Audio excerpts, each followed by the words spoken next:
Alhamdulillah, nous y sommes. Les 10 journées les plus importantes auprès d'Allah subhanahu wa ta'ala sont là.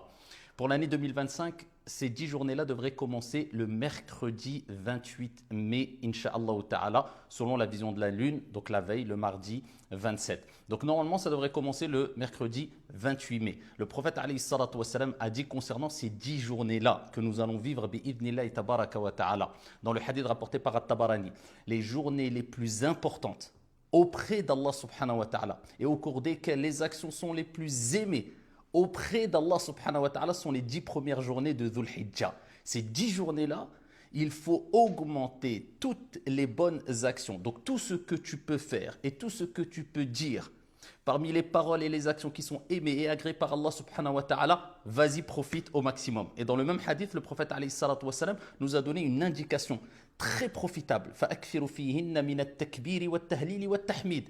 Que devons-nous faire particulièrement pendant ces 10 journées-là, comme faisaient les sahaba et comme a recommandé le prophète alayhi salatu wassalam? Il dit, sallallahu alayhi wa sallam, augmenter de jour comme de nuit pendant ces 10 journées-là, le takbir, le tahlil et le tahmid. Juste simplement le fait de dire Allahu Akbar, Allahu Akbar, Allahu Akbar, en ressentant cette parole-là. Et pareil, la ilaha illallah, la ilaha illallah. Et pareil, alhamdulillah, alhamdulillah, alhamdulillah. Et de manière générale, augmenter le dhikr, le tasbih, le tahmid, le takbir, les aumônes surérogatoires, les prières surérogatoires, l'entraide, tout ce que tu peux faire et qui te rapproche de ton Seigneur, lecture du Coran, etc. Fais-le et sache que tout ce que tu vas faire, eh bien, sera encore plus aimé auprès d'Allah que si tu les faisais en dehors de ces 10 journées-là. C'est les journées les plus importantes auprès d'Allah. C'est pendant ces journées-là qu'aura lieu le pèlerinage Al-Hajj.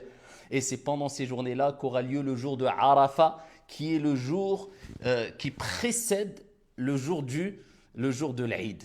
Donc, la veille du jour de l'Aïd, il y a le jour de Arafat. Et le prophète alayhi salatu wassalam a dit, comme il est relaté dans Sahih Muslim, celui qui jeûne la journée de Arafat, Allah lui pardonnera 2 ans de péché. Les savants ont exclu les grands péchés qui, pour l'expiation des grands péchés, il faut un repentir sincère. Mais tous les péchés, 2 années de péché, Dieu te les pardonne. Donc profitez du jeûne du jour de Arafat. Vivez avec les pèlerins indirectement cet événement extraordinaire à travers les ibadat, les actes d'adoration que vous pouvez faire. Et ne ratez pas ces journées-là. C'est les 10 jours les plus importants auprès d'Allah subhanahu wa ta'ala.